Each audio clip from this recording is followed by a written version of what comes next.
दोस्तों आज का ये वीडियो बहुत ही खास है उन सभी दोस्तों के लिए जो दीपावली के शुभ अवसर पर सभी देवी देवताओं का पूजन करते हैं और अपने घर की साफ सफाई करके बड़े भाव के साथ दीपावली को दीपों से लड़ियों से सजाते हैं। दोस्तों सबसे पहले सभी दोस्तों को बहुत बहुत धनतेरस की और दीपावली की बहुत बहुत शुभकामनाएं। आपकी दीपावली मंगलमय हो।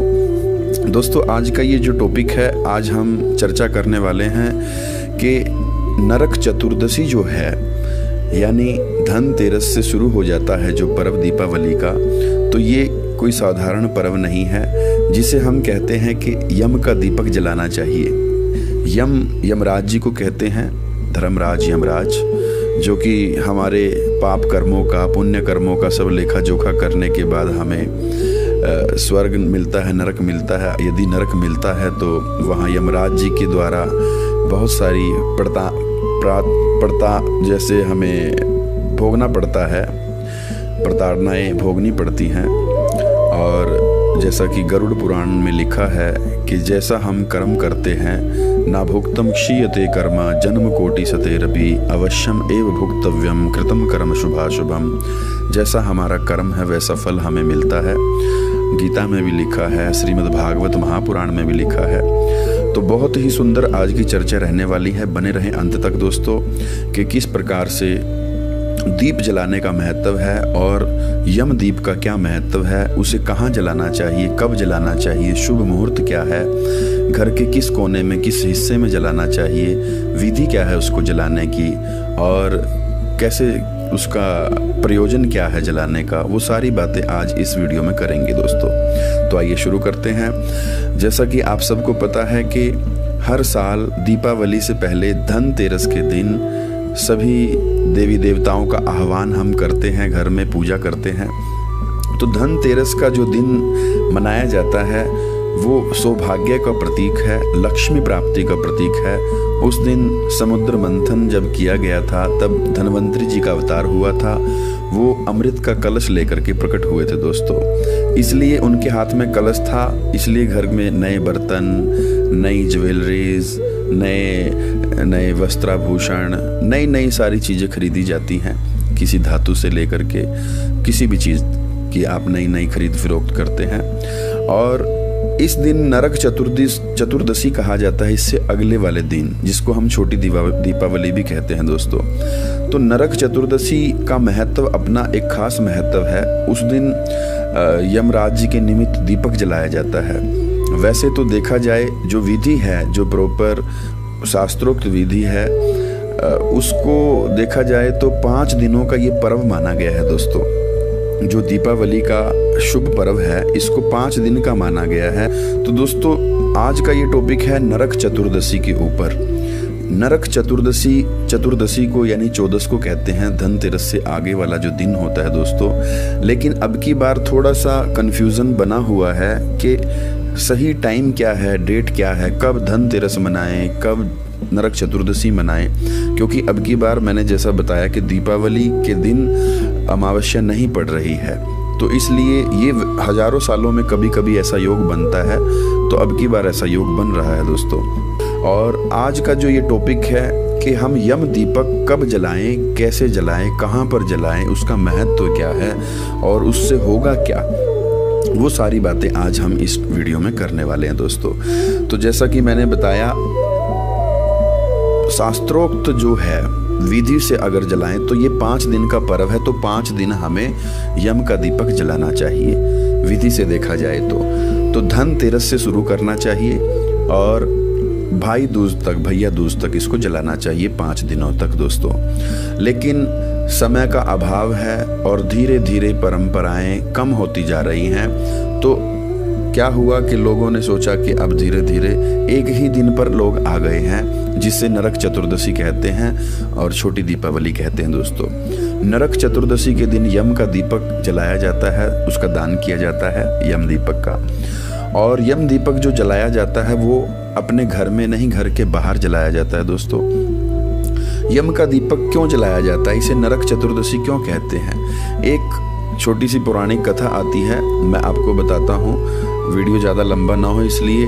जो भगवान श्री कृष्ण है, उनकी जो भार्या है, उनकी जो पत्नी है सत्यभामा, एक नरकासुर नाम का एक राक्षस था। सत्यभामा जी ने उनका उद्धार किया था, इसी दिन किया था, तो इसलिए ये नरक चतुर्दशी है। नरकासुर का जो उद्धार किया उसी के नाम से नरक चतुर्दशी पड़ी है दोस्तों। तो ये नरक चतुर्दशी के दिन जो संध्या काल में साय के समय सूरज जब छिप जाता है, उसके बाद में जब सभी लोग, घर के जितने भी सदस्य हैं, वो सब जब घर पे आ जाते हैं, घर पे आने के बाद अंधेरा होने के बाद सभी जब कुशल मंगल घर पे आ जाएं, तो घर के बाहर जो गेट है हमारा, मेन जो मुख्य द्वार होता है, उसके बाहर चौमुखा दीपक जलाया जाता है दोस्तों। चौमुखा मतलब 4 बत्तियों वाला, 4 मुख होते हैं उसके दीपक के, चिराग के। उसमें सरसों का तेल डाल करके, मस्टर्ड ऑयल डाल करके, 4 बत्तियां डाल करके दक्षिण दिशा की ओर उसका मुख करके तब उस दीपक को जलाया जाता है यम देवता के लिए, यमराज के लिए। वो क्यों जलाया जाता है, उसका ये विधान है दोस्तों कि जो भी मरने पर हमें, जो हमने पाप किया है या जीवन में जो हमारे से पाप गलती से हुआ या जानबूझ के किया है, उसका हमें दंड जो मिलना है, जो उसका फल मिलना है, वो यमराज जी के हाथों ही मिलता है। उन्हीं का लेखा जोखा वो सारा रखते हैं।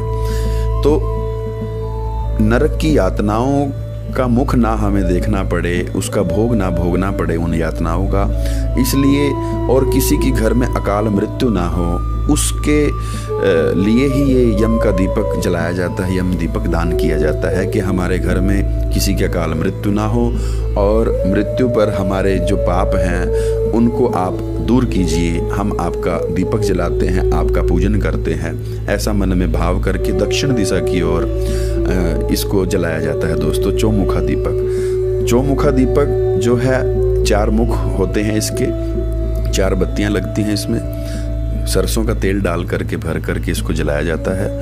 और आटे से भी बना करके, आटे का पेड़ा बना करके टाइट सा उसको गूंद लिया जाता है, और उससे भी दीपक बनाया जा सकता है, आटे के पेड़े से भी, या आप मिट्टी का दीपक भी ला सकते हैं। कुछ मान्यताएं हैं कि पुराने दीपक ही जलाए जाते हैं। पुराना दीपक आपने रखा है, वैसे रखना नहीं चाहिए, नए दीपक ही यूज़ करने चाहिए। पुराने दीपक हर वर्ष प्रवाह कर देने चाहिए नदी में। नए दीपकों से ही दीपावली, धनतेरस, नरक चतुर्दशी आदि ये पर्व मनाने चाहिए। अब बात करता हूँ कि वो दीपक कैसे जलाएं। मैंने बताया कि सब जब घर में आ जाएं और सब आने के बाद कुशल मंगल, जब सूर्य छिप जाए, उदय हो, अस्त हो जाए, उसके बाद उसको चिराग को जलाना चाहिए दक्षिण दिशा की ओर। और जहाँ चिराग को रखा जाता है वो मुख्य द्वार पर रखा जाता है, जो आपका बाहर गेट होता है, मेन दरवाजा, उस पर रखा जाता है। और उसके नीचे थोड़े गेहूं के दाने रखे जाते हैं, और जहाँ गेहूं नहीं होता वहाँ थोड़े चावल रख लिए जाते हैं। उसके ऊपर एक सिक्का रख लिया जाता है, कॉइन, 1 रुपया या कोई भी एक सिक्का। उसके ऊपर दीपक रखा जाता है दक्षिण दिशा की ओर मुख करके, और सभी चिराग जलाए जाते हैं, उसकी बत्तियां जलाई जाती हैं। 4 बत्तियां जो होती हैं वो धर्म, अर्थ, काम और मोक्ष की प्राप्ति के लिए होती हैं दोस्तों। और मन में ऐसा भाव होना चाहिए कि 10 दिशाओं में प्रकाश हो। वैसे तो दिशाएं 10 होती हैं, लेकिन मुख्य रूप से 4 दिशाएं मानी गई हैं, पूर्व, पश्चिम, उत्तर, दक्षिण।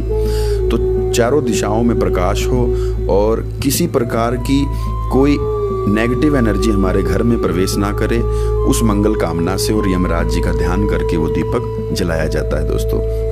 दीपक जब हम जलाएं, पहले तो जिस स्थान पर दीपक जलाना है एक लोटे में पानी भर करके लेके जाएं, थोड़ा जल का छींटा वहाँ दें, उसको शुद्ध करें। उसके बाद थोड़ा गेहूं के दाने या चावल के दाने वहाँ पर रखें। उसके बाद दीपक रखने से पहले एक सिक्का रखें और उसके ऊपर दीपक रखें, तेल डाल करके उसको जलाएं।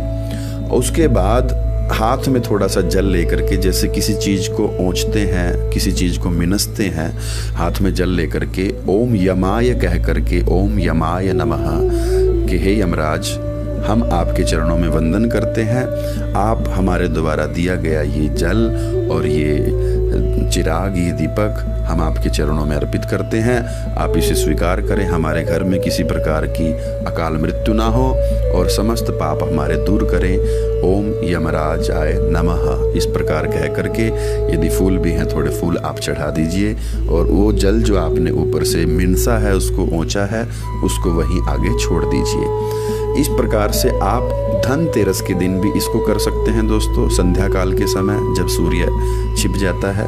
और नरक चतुर्दशी के दिन तो करना ही चाहिए, दीपावली के दिन भी इसको करें और अगले दिन गोवर्धन की पूजा पे भी करें, भैया दूज के दिन भी करें। ये 5 दिन का विधान होता है, लेकिन अगर आप 5 दिन ना कर पाएँ तो नरक चतुर्दशी के दिन आप इसको निश्चित ही करें, जरूर करें। इससे आपके पितर भी प्रसन्न होते हैं और आपकी जो घर में एनर्जी का लेवल है, नेगेटिव एनर्जी का लेवल, वो भी कम होता है और बाहर से कोई नकारात्मक ऊर्जा, नेगेटिव एनर्जी आपके घर में नहीं आती।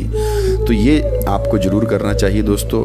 और जो कुछ लोग, कुछ दोस्त हैं वो फ्लैट्स में रहते हैं, फ्लैट में, तो वो फ्लैट के बाहर इसको कैसे जलाएंगे? तो वो मेन गेट पे ना, जो बाहर का सोसाइटी का गेट होता है वहाँ ना जला करके अपने घर के जो उनका फ्लैट है उसके बाहर ही, दहली के बाहर रख लें, जो फ्लैट में रहते हैं लोग। और जो जिनकी अपने घर हैं, कोठी हैं, बड़े मकान हैं, जो उनका मेन बिल्कुल सड़क के बाहर जो दरवाज़ा होता है, वहाँ से जैसे घर के बाहर जो भी घर का पानी होता है वो बाहर जाता है, नाली होती है या ऐसा कोई स्थान होता है, पाइप जो हमने दिया हुआ है जहाँ घर के बाहर जल की निकासी होती है गेट के बाहर, तो वहाँ पर उसको रखा जाता है दोस्तों, यम के दीपक को। तो आप ऐसा करें, जो फ्लैट्स में रहते हैं वो घर के ऊपर फ्लैट के बाहर रखें, जो मेन डोर है उनका।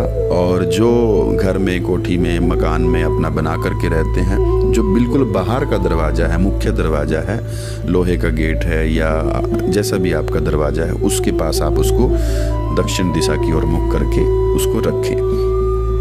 तो ये कैसे रखा जाता है, कहाँ रखना मैंने आपको बताया, और क्यों रखा जाता है ये मैंने आपको बताया। अब बात आती है कि इसका नरक चतुर्दशी का विधान भी मैंने बताया, क्यों इसका विधान माना जाता है दोस्तों।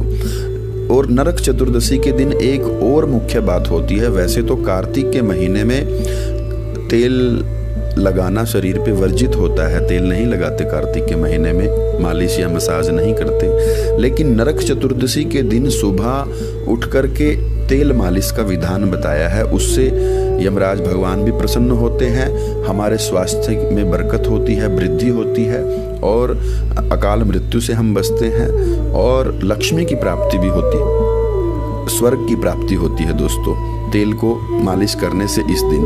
उसे शास्त्रों में कहा गया है अभयंग स्नान, यानी नरक चतुर्दशी के दिन सूर्य उदय से पहले उठ करके नित्य क्रियाएं करने के बाद आप तिल के तेल से शरीर पर मालिश करें, मसाज करें। और आपको दीप दान जो करना है, यम का दीपक जलाना है जो, वो आपको घर के बाहर संध्या काल में ही जलाना है, जब अंधेरा हो जाए, सब घर पे आ जाएं। तो ये जानकारी सूक्ष्म रूप में मैंने आपको दी दोस्तों।